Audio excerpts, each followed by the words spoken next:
Hello student, welcome to summer maths classes. ये class 11th के लिए रिलेशन पर बेस्ड हमारा एक वीडियो लेक्चर है। इसके पीछे के वीडियो लेक्चर में हमने ordered pair, ordered triplet, Cartesian product of two set, Cartesian product of three sets, इन सब चीजों के बारे में डिटेल से स्टडी की।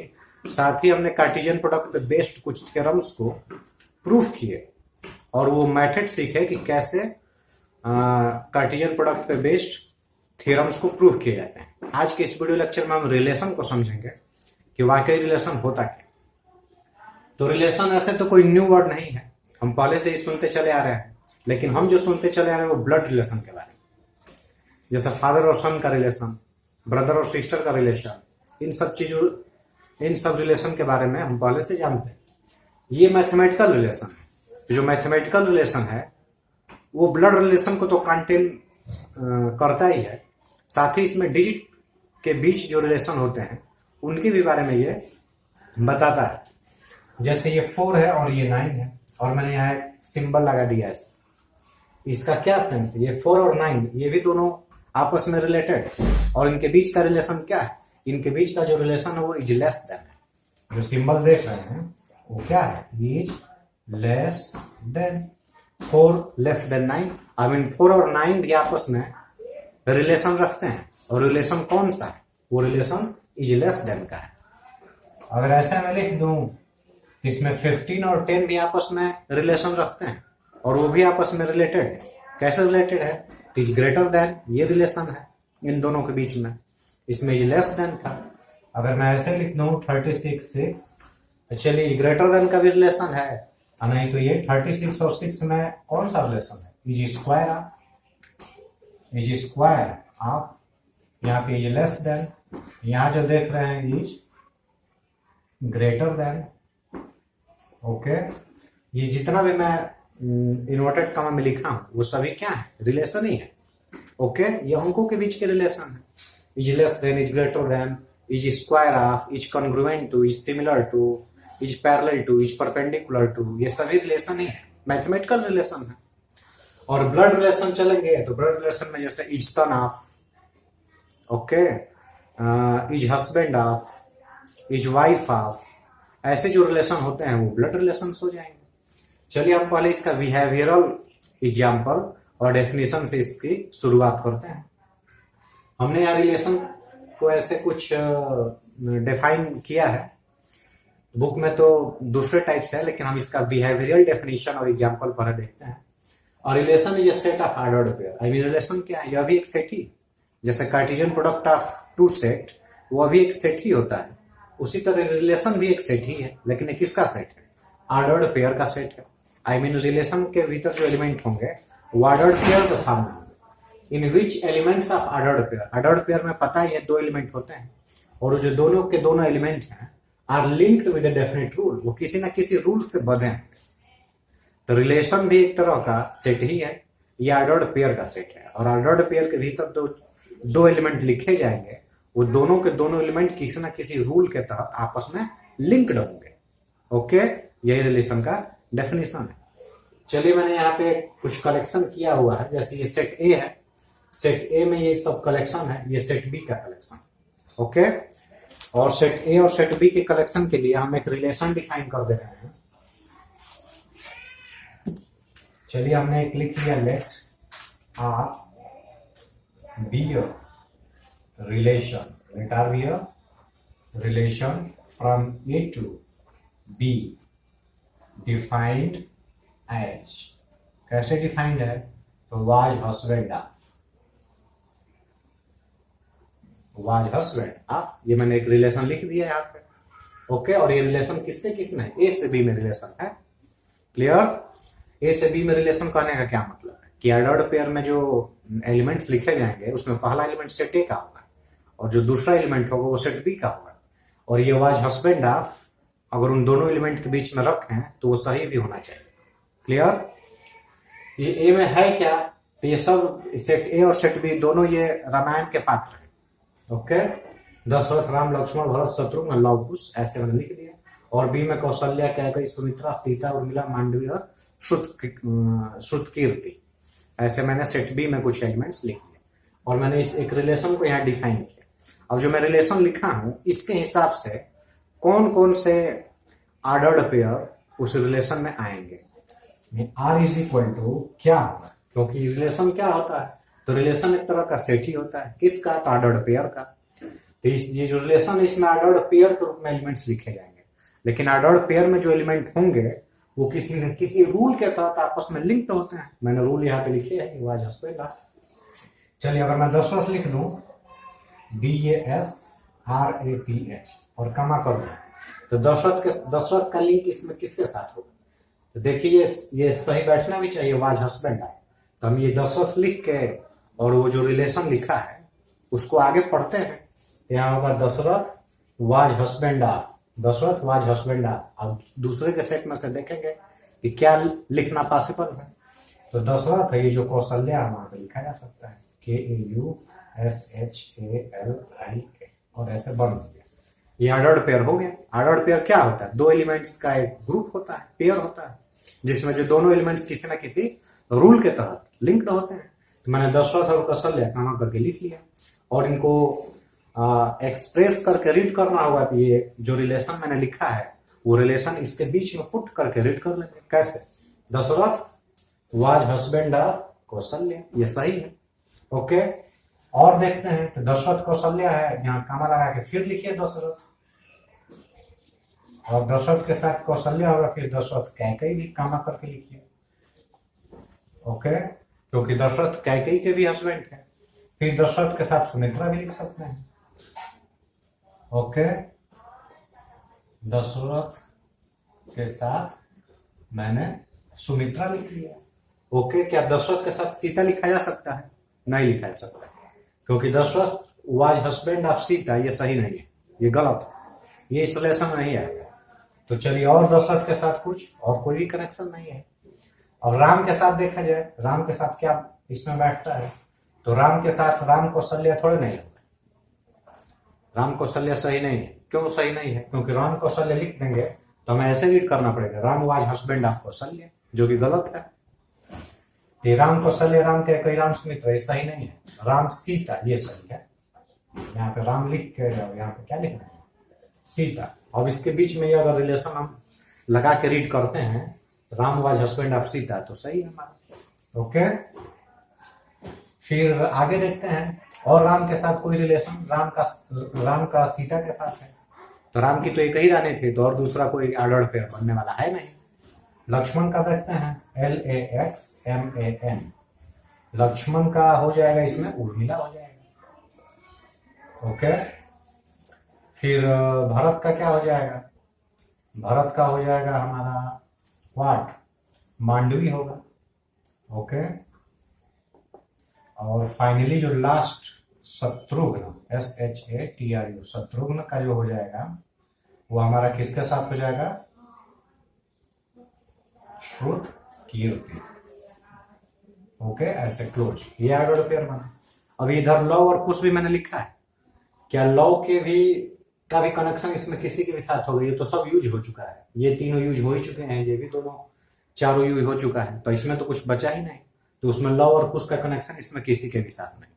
ओके, आई मीन लव और कुश के वाइफ का नाम इसमें नहीं लिखा हुआ है, तो वो दोनों ऐसे ही छूटे हुए रहेंगे। हमारा यही फाइनली ऑर्डर्ड पेयर बनने वाला है, 1 2 3 4 5 6 और 7, ये 7 ऑर्डर्ड पेयर बनेंगे। ओके, अब देखिए डेफिनेशन, और relation is a set of ordered pair, ये रिलेशन है, और ऐसे कर्ली ब्रेसेज में लिखा गया है तो एक सेट हो ही गया। किसका सेट, ऑर्डर्ड पेयर का। ऑर्डर्ड पेयर के फॉर्म में मैंने लिखा ही, और विद ए डेफिनेट रूल, इसमें एक रूल भी काम कर रहा है, किसी भी तरह मैंने नहीं लिखा है, एक रूल को फॉलो करते हुए लिखा, और वो रूल यहाँ पे वाज हस्बैंड। ये किसी के भी ऑर्डर्ड पेयर, किसी भी ऑर्डर्ड पेयर के बीच में ये रूल अगर हम लगा दें तो एकदम स्टेटमेंट सही होगा। ओके, तो सही होगा तो ये तो ऐसे लिखते हैं ऑर्डर्ड पेयर में। अब इसको ऐसे भी लिखा जा सकता है, DASRATH, दशरथ, और यहाँ पे R लिख के और कौशल्या। ओके, दशरथ R कौशल्या, ऐसे लिखा जा सकता है। दशरथ R कौशल्या लिखने का यह मतलब है कि दशरथ और कौशल्या दोनों, ये जो दिया गया रिलेशन है, उस रिलेशन के तहत आपस में लिंक्ड है। ओके, तो ऐसे लिखा जा सकता है। क्या ऐसे लिखा जा सकता है, व्हाट, राम आर, यहाँ राम मैंने लिख लिया और यहाँ पे आर एक सिंबल है, आर रिलेशन का सिंबल होता है ये, और यहाँ पे लिख लिया मैंने उर्मिला। ओके, राम आर उर्मिला, ऐसे लिखने का ये सेंस है कि जो रिलेशन दिया गया है इस पे सही बैठ रहा है। I mean Ram was husband of Urmila, क्या ये सही है? ये आर्डर्ड पेयर देखिए तो इसमें राम और उर्मिला का आर्डर्ड पेयर इसमें है नहीं है, राम और सीता का आर्डर्ड पेयर, उर्मिला का नहीं है। तो अगर नहीं है तो राम आर उर्मिला अगर लिखा हो तो हम यहाँ पे कट करेंगे तब सही होगा। क्लियर? आई मीन राम और उर्मिला का रिलेशन नहीं है, जो रिलेशन दिया गया उस हिसाब से ही नहीं है। क्लियर? तो ये हमारा बिहेवियरल एग्जाम्पल था जो ब्लड रिलेशन पर बेस्ड था। तो ऐसी बात नहीं कि मैथमेटिकल रिलेशन केवल मैथमेटिकल डेटा की ही बात करता है। ये हमारा जो बिहेवियरल रिलेशन है, ब्लड रिलेशन, वो भी हम ये मैथमेटिकल रिलेशन के अंतर्गत हम इसको भी पढ़ते हैं। ओके, तो ये आप समझ लिए हैं। चलिए अब हम कुछ डेटा का एग्जाम्पल लेते हैं, कुछ मैथमेटिकल रिलेशन देखते हैं। इसको मैं इरेज कर दे रहा हूं। देखिए इसमें लव और कुश दोनों छूट गए थे। तो ऐसे तो दुनिया में हजारों लोग हैं, लेकिन सबका सबके साथ तो रिलेशन होता नहीं है। किसी खास व्यक्ति का ही किसी खास व्यक्ति के साथ रिलेशन होता है। तो ऐसे तो बहुत सारे, सेट ए में भी बहुत सारे लोग हो सकते हैं, सेट बी में भी बहुत सारे लोग हो सकते हैं, लेकिन हर एक कोई किसी का हस्बैंड तो होता नहीं है। तो जो जिसका हस्बैंड होगा, जो दिया गया रिलेशन, उन्हीं का आर्डर्ड पेयर हम रिलेशन में लिखेंगे। क्लियर? और बाकी जो होंगे वो छूट जाएंगे। हम मैथमेटिकल देखते हैं relation. Let A is equal to 1 2 3, okay, and B is equal to 2 3 4, ऐसे मैंने लिख लिया। ये सेट ए का एलिमेंट हो गया और ये सेट बी का एलिमेंट हो गया। चलिए मैं आर एक लिख रहा हूं, ये रिलेशन है हमारा। ओके, रिलेशन क्या है? R is equal to A B. Okay, क्योंकि रिलेशन में जो भी एलिमेंट्स होंगे वो ऑर्डर्ड पेयर का फॉर्म में होंगे, तो मैंने ए बी लिख लिया। और सच दैट जो ए है, small A, belongs to capital A. I mean ये पहला एलिमेंट पहले सेट का और जो दूसरा एलिमेंट है वो दूसरा सेट का है। बी बिलोंग्स टू बी, और इसके साथ ही एंड मैंने a is less or equal to b लिख लिया। ठीक, ये मैंने एक रिलेशन लिख लिया। अब देखिए जो मैं रिलेशन लिखा हूं, इस रिलेशन में कौन कौन से ऑर्डर्ड पेयर होंगे, इस रिलेशन में कौन सा ऑर्डर्ड पेयर होगा। तो ये जो मैं लिखा हूं ये रूल में लिखा गया। आई मीन ये सेट बिल्डर फॉर्म में, ये जो देख रहे हैं ये किस फॉर्म में? Set builder form. चलिए हम देखते हैं इसमें कौन कौन सा ऑर्डर्ड पेयर आता है। तो पहला जो एलिमेंट है वो पहले सेट का होना चाहिए, दूसरा एलिमेंट दूसरे सेट का होना चाहिए, और पहला जो एलिमेंट है वो दूसरे से छोटा या बराबर होना चाहिए। तो देखते हैं देन क्या 1 2 पड़ेगा इसमें। 1 2, ये देख लीजिए 1 2 के लिए पहला एलिमेंट पहले सेट का है, दूसरा एलिमेंट दूसरे सेट का भी है। ओके, और a is less or equal to b, मतलब पहला वाला दूसरे वाले से छोटा या बराबर होना चाहिए, तो पड़ेगा ये। सही बात। 1 2 1 3 भी पढ़ सकता है और 1 4 भी हो सकता है। ओके, 1 2 1 3 1 4 2 2 2 2 भी हो सकता है। 2 2 क्योंकि दोनों इक्वल भी होगा तब भी चलेगा, तो 2 2 भी लिख सकते हैं। देन 2 3 भी लिख सकते हैं। देन 2 4 भी लिख सकते हैं। ओके, देन 3 2 लिखा जा सकता है। 3 2 नहीं लिख सकते हैं, क्योंकि अगर 3 2 लिख दूंगा मैं तो यहाँ पे क्या लिखा है? A is less or equal to b, मतलब पहला वाला दूसरे वाले से छोटा या बराबर होना चाहिए। तो छोटा नहीं है, बड़ा। 3 2 हमारा नहीं होगा। 3 3 लिख सकते हैं, इक्वल है। फिर 3 4 भी लिख सकते हैं, और ऐसे बंद नहीं कर लिया। तो ये जो मैं लिखा हूं ये रोस्टर फॉर्म है। ये क्या है हमारा? Roster form. मैंने सेट थ्योरी में बताया है, सेट जो चैप्टर है उसमें बताया है कि हर एक सेट को रिप्रेजेंट करने के 2 मेथड होते हैं। वहां तो मैं 3 मेथड बताया हूँ, मोस्टली 2 ही मेथड है, एक रोस्टर और सेट बिल्डर। सेट बिल्डर में एक रूल लिखा हुआ होता है और रोस्टर में एक्चुअल एलिमेंट्स को लिखा जाता है। तो एक्चुअल एलिमेंट्स ये दिख गया। ये जो रिलेशन है आर, अगर मैं इसी को दूसरे तरीके से डिफाइन करूं, जैसे R2 मैंने लिख लिया, ये R1 है। R1 में एक रिलेशन है कुछ भी, जैसे R2 मैंने लिख लिया ऐसे A B, such that A belongs to A, B belongs to B, and what, and A square is equal to B. ऐसे मैंने लिख लिया A square equal to B, एक रूल मैंने बना लिया। ओके, अब देखिए इस रूल के तहत देखते हैं कौन कौन सा ऑर्डर पेयर इसमें फंसता है। ओके, तो देखते हैं ये जो मैं लिखा हूं ये कौन सा फॉर्म है, ये सेट बिल्डर फॉर्म है। ये जो दिख रहा है ये सेट बिल्डर फॉर्म है। अब इस सेट बिल्डर फॉर्म से हमें रोस्टर फॉर्म में लिखना है। ये सेट ए और सेट बी जो रिलेशन ये सब लिखे गए हैं वो फ्रॉम ए टू बी है। ओके, तो देखते हैं फिर हमारा क्या है। पहला पहले सेट का होना चाहिए एलिमेंट, दूसरा दूसरा सेट का होना चाहिए, और पहले का स्क्वायर कर रहे तो दूसरा भी आना चाहिए। तो क्या 1 और 2 आएगा? 1 2 नहीं हो सकता है, क्योंकि 1 का स्क्वायर करने से 2 थोड़ा नहीं आता है। 1 3 भी नहीं आएगा, 1 4 भी नहीं आएगा। क्या 2 और 2 आएगा? नहीं आएगा। 2 3 आएगा? नहीं आएगा। 2 और 4 आएगा? 2 और 4 आ सकता है, क्योंकि पहले का स्क्वायर कर देंगे तो दूसरा वाला आएगा। 2 4 आ सकता है। 3 2 नहीं आएगा, 3 3 नहीं आएगा, 3 4 नहीं आएगा। बस केवल एक सिंगल एलिमेंट इसमें होगा R2 में। जो कंडीशन दिया गया रिलेशन उस हिसाब से R2 में हमारा केवल यही सिंगल एक कंडीशन हो सकता है, और कोई भी इसमें कंडीशन नहीं होगा। ओके, एक और जैसे मैंने रिलेशन लिख लिया, चलिए R3 मैंने लिख लिया A B such that A belongs to A. A belongs to क्या है? ए है, बी बिलोंग्स टू बी है। ओके, और एंड जो ए बी है, ए बी वो दोनों के दोनों belongs to odd number. Okay, a और बी दोनों के दोनों क्या है? Odd number. चलिए मैंने ये भी एक रूल लिख लिया। इस रूल के तहत देखते हैं कौन सा ऑर्डर पे फंसता है। तो पहला एलिमेंट पहले सेट का, दूसरा एलिमेंट दूसरे सेट का, और दोनों के दोनों एलिमेंट ऑड नंबर होने चाहिए। तो देखते हैं देन क्या 1 2 लिखा जा सकता है?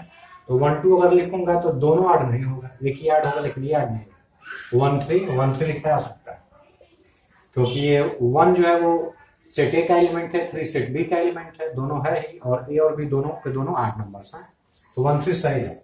1 4 नहीं होगा, 2 2 नहीं होगा, 2 3 भी नहीं होगा, 2 4 ये तो 2 ही है, इसको छोड़ ही दीजिए। 3 से चलते हैं तो 3 2 नहीं होगा, 3 3 लिखा जा सकता है। ओके, 3 3 और फिर 3 4 नहीं होगा, बस यही दो होंगे। तो R3 में हमारा ये 2 ऑर्डर पेयर मिला। R1 R2 में एक ही ऑर्डर पेयर मिला था, और R1 में 1 2 3 4 5 6 7 8 इसमें 8 ऑर्डर पेयर मिले थे। ओके, अब जरा एक रस बी निकाल के देखते हैं कुछ। तो देखिए एक रस बी निकाल के देखते हैं। Cartesian product of two set पीछे मैंने बताया है। एक रस बी कैसे निकलेगा? 1 2 1 3 1 4 1 2 1 3 1 4, then 2 2 2 3 2 4 3 2 3 3 and 3 4। ओके, ये मैंने क्या लिख दिया? एक रास बी लिख दिया। क्लियर? अब जो मैं 3 रिलेशन लिखा हूं R1 R2 R3, और सारे भी रिलेशन लिखे जा सकते हैं। अपनी इच्छा से कोई भी रूल बना लीजिए और उस रूल के तहत देखिए क्या क्या एलिमेंट आ रहा है। कभी कभी कुछ कोई ऑर्डर पेयर नहीं मिलता है तो आप 5 लिखेंगे। ओके, चलिए जो मैं एक रास बी लिखा हूं कार्टेशियन प्रोडक्ट। अब जरा R1 के एलिमेंट्स देखिए। 1 2 इसमें है 1 3 है, 1 4 है, 2 2 ये क्या है, 2 3 ये है, 2 4 ये है, 3 3 ये रहा, और 3 4 ये रहा। तो इसमें जो R1 के सभी एलिमेंट एक रास बी में है। तो हम क्या कह सकते हैं? अगर किसी सेट के सभी एलिमेंट दूसरे सेट में हो तो पहले सेट को दूसरे का सबसेट कहते हैं। आई मीन जो R1 हुआ वो एक रास बी का क्या हुआ? सबसेट हुआ। अब जरा R2 देखते हैं। R2 में तो 2 4 है, अब इसमें 2 4 ढूंढते हैं। देखिए ये रहा 2 4। तो जहां R2 है वो भी एक रास बी का सबसेट हो गया, क्योंकि R2 का भी एलिमेंट इसमें एक रास बी में है। और R3 देखते हैं 1 3 3 3, ये रहा 1 3 और ये रहा हमारा 3 3। आई मीन R3 के जो दोनों एलिमेंट है वो भी एक रास बी में है। तो इससे कंक्लूजन क्या निकल रहा है? कंक्लूजन ये निकल रहा है कि ये जितने भी रिलेशन हम लिख सकते हैं ए और बी के बीच में, ठीक, फ्रॉम ए टू बी जितने भी हम रिलेशन लिखेंगे वो सभी के सभी रिलेशन गारंटेड है कि वो एक रास बी का सबसेट ही होगा। ओके, और यही जो है बुक का डेफिनेशन यहीं से शुरुआत होती है। बुक में जो डेफिनेशन दिया गया है कि relation is A subset of एक रास बी। अगर कोई रिलेशन ए से बी में है तो वो एक रास बी का क्या होगा? सबसेट होगा। ओके, मैं शुरू में इस चीज को नहीं बताया था, मैं एग्जाम्पल के थ्रू डेफिनेशन तक पहुंचने का प्रयास किया।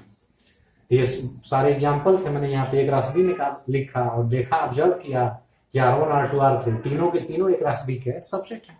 और भी अगर रिलेशन लिख सकते हैं वो भी एक रास बी के सबसेट ही होंगे। तो जितने भी रिलेशन लिखेंगे ए से बी में वो सब एक रास बी का सबसेट होगा। तो relation is A subset of एक रास बी, हो गया डेफिनेशन। लेकिन ऐसा नहीं है कि जो रिलेशन होता है वो बी क्लास ए का सबसेट नहीं होता है। बी क्लास ए का भी सबसेट जो होता है वो भी रिलेशन होता है, लेकिन वो जो रिलेशन होता है वो ए से बी में नहीं होता, वो बी से में होता है। ये ए क्लास बी का न लिख के अगर हम बी क्लास ए का सबसेट लिखें तो वो भी एक रिलेशन होगा, लेकिन वो रिलेशन जो होगा फ्रॉम ए टू बी नहीं होगा, फ्रॉम बी टू ए होगा। क्लियर? तो चलिए अब मैथमेटिकल जो डेफिनेशन है रिलेशन का जो बुक्स में दिया गया उसको हम लिखते हैं। इसको मैं इरेज कर दे रहा हूं।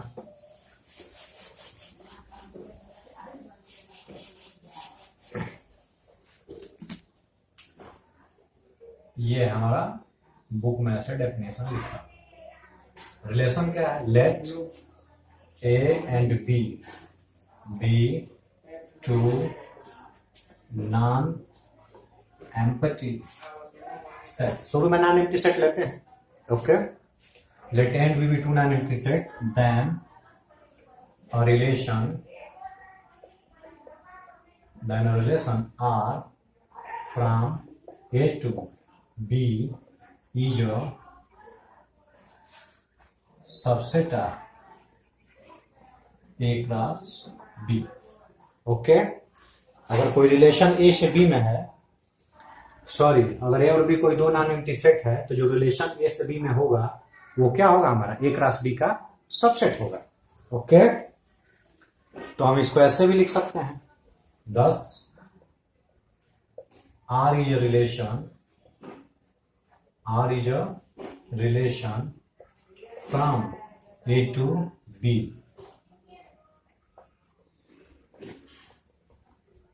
ओके, इसको मैंने क्या लिखा है? R is relation from A to B imply R subset of A cross B, और डबल imply, I mean पीछे से, if R is a subset of A cross B then R is a relation from A to B। I mean अगर ऐसा लिखा हुआ हो R is a relation from A to B, ऐसा लिखा हुआ है तो इसका मीनिंग आप ये समझ लेंगे कि R जो है वो A क्रॉस B का क्या है? सबसेट है। अगर R A क्रॉस B का सबसेट है तो आप समझिएगा कि R क्या है? एक रिलेशन है ए से बी में। ओके, ये डबल इंप्लाई का ये सेंस होता है कि अगर इसको मानते हैं, कंडीशन लेते हैं तो ये ट्रू होगा, इसको कंडीशन लेते हैं तो ये ट्रू होगा। ओके, अगर मान लीजिए कोई ऑर्डर्ड पेयर रिलेशन में है तो कैसे लिखते हैं? If A B belongs to R. ठीक, ये कोई रिलेशन है, इस रिलेशन में ऑर्डर्ड पेयर में दो एलिमेंट्स लिखे हुए हैं तो हम इसको कहते क्या है? Then we say A is related to B। A is related to B। अगर नहीं है तो A is not related to B, ऐसे लिखते हुए and we write A R B। A R B का मतलब है कि A is related to B, या यूं कहिए कि जो ए बी ऑर्डर्ड पेयर होगा, ऑर्डर्ड पेयर जो होगा ए और बी एलिमेंट का, वो रिलेशन आर में होगा। क्लियर? अगर नहीं है तो if A b doesn't belong to R तब क्या लिखेंगे? Then we say a is not related to b. A is not related to b, I mean a b से रिलेटेड नहीं है, तब कैसे लिखेंगे? And we write what? A ऐसे कट कर देंगे, I mean A is not related to B। Clear? ये रहा सब रिलेशन का सिंबल। अभी एक एग्जांपल देखते हैं, इसको इरेज कर दिया मैं ऐसे। चलिए एग्जांपल में suppose let A is equal to what? A is equal to 1 2 3 and B is equal to ले लिया मैं 4 5। चलिए एक छोटा सा एग्जांपल लेते हैं। देन A क्रॉस B हमारा क्या है? A क्रॉस B होगा हमारा 1 4 1 5 2 4 2 5 3 4 एंड 3 5। ओके, ये हमारा A क्रॉस B हो गया। मैंने ऊपर क्या लिखा हुआ? ये जो रिलेशन होता है वो A क्रॉस B का सबसेट होता है। तो A क्रॉस B का सबसेट कितने हो सकते हैं? तो चलिए अब सेट में, जो सेट चैप्टर है उसमें बताया कि किसी सेट में अगर n एलिमेंट हो तो उसके कितने सबसेट होंगे, उसके 2 to the power n subset होंगे। तो इस सेट में a क्रॉस b एक सेट ही ऑर्डर्ड पेयर का सेट है, ओके। और रिलेशन भी ऑर्डर्ड पेयर का ही सेट होता है। तो कार्टेशियन प्रोडक्ट और रिलेशन में अंतर क्या है, क्या डिफरेंस है? क्योंकि मैं जब रिलेशन लिखा था ऊपर डेफिनेशन शुरू में, तो मैं यही लिखा था कि relation is a set of ordered pair. तो हमारा जो Cartesian product of two set है वह भी तो ऑर्डर्ड पेयर का ही सेट है। तो इसमें और उसमें अंतर क्या है? ए क्रॉस बी में सब लिखा जाता है, ए और बी के सभी एलिमेंट लिख दिए जाते हैं मैंने आपस में कार्टेशियन प्रोडक्ट में। और जो रिलेशन होगा वो डेफिनेशन पर डिपेंड करता है कि किस टाइप का रिलेशन हमने डिनोट किया हुआ है, उसके हिसाब से कौन कौन से ऑर्डर्ड पेयर उसमें फंसेंगे। सभी ऑर्डर्ड पेयर नहीं लिखे जाते हैं, उसमें से छट जाते हैं। ये अंतर है। ए क्रॉस बी मैंने लिख लिया। अब इसमें कितने एलिमेंट है? तो 1 2 3 4 5 6, उसमें कुल मिला के 6 एलिमेंट है। इसके कितने सबसेट बनाए जा सकते हैं? तो 2 to the power 6। 2 to power 6 means क्या होगा? 2 2 जा 4, 2 जा 8, 2 जा 16, 2 जा 32, 2 जा 64। अब इसके 64 सबसेट बनाए जा सकते हैं। तो अगर इसके 64 सबसेट बनाए जा सकते हैं तो रिलेशन भी इसके इतने ही होंगे। आई मीन रिलेशन अगर हमें बताना होगा कि ए से बी में कितने रिलेशन होंगे तो वो भी 64 ही रिलेशन होंगे, ओके। तो इसका सबसेट एक क्या होता है? इसका सबसेट एक 5 ही होता है। जैसे मैंने एक R1 लिख लिया, R1 5 लिखा। क्यों R1 मैंने 5 लिखा? क्योंकि 5 ही तो एक क्रॉस बी का सबसेट होगा। एम्प्टी सेट तो सभी सेट का सबसेट होता है। तो R1 मैंने 5 लिख लिया, ओके। R2 इक्वल टू ये जो एलिमेंट्स लिखे गए हैं इसमें से कोई भी एलिमेंट चुरा के लिख लीजिए, इसी में से वो जरूर रिलेशन होगा। क्योंकि रिलेशन क्या होता है? ए क्रॉस बी का सबसेट होता है। तो जैसे ये मैंने 1 4 ले लिया यहाँ से, ये 1 4 चलिए 2 5 और ऐसे बंद कर दिया। ये जो R2 है यह भी रिलेशन, ओके, यह भी रिलेशन होगा फ्रॉम ए टू बी, ये भी रिलेशन। चलिए R3 मैंने लिख लिया। R3 क्या हो गया? R3 इसी में से लेते हैं 1 4 2 4 एंड 3 5, ऐसे ऐसे करके मैंने बंद कर दिया। तो ये R3 भी हमारा रिलेशन होगी, ओके। R4 लेते हैं। R4 में ये पूरा लेते हैं। सपोज मैंने लिख लिया 1 4 1 5 2 4 2 5, ओके, 3 4 एंड 3 5, और ऐसे मैंने बंद कर लिया। ये R4 हो गया। ये पूरा एक क्रॉस बी मैंने उतार लिया। क्यों उतार दिया? क्योंकि आप सेट में पढ़े हैं कि empty set is a subset of every set and every set is a subset of itself. Empty set तो हर एक सेट का सबसेट होता ही है, साथ में हर एक सेट खुद का भी सबसेट होता है। ये जो R1 देख रहे हैं, R1 ये एम्प्टी सेट, ये भी एक क्रॉस बी का सबसेट है, इसलिए इसको भी हम रिलेशन कहेंगे। और जो R4 देख रहे हैं ये पूरा का पूरा हमारा ए क्रॉस बी ही है, तो इसको भी हम रिलेशन कहेंगे। ये दोनों कौन सा रिलेशन कहलाएगा? तो यही ये जो रिलेशन है जिसमें 5 है इसको हम एम्प्टी रिलेशन कहते हैं, ओके। ये हमारा क्या कहलाता है? Empty relation. अगर पूरा ए क्रॉस बी ही मैंने लिख दिया है तो इसको हम क्या कहते हैं? ये जो लिखा हुआ है इसको हम यूनिवर्सल रिलेशन कहते हैं, यूनिवर्सल रिलेशन, ओके।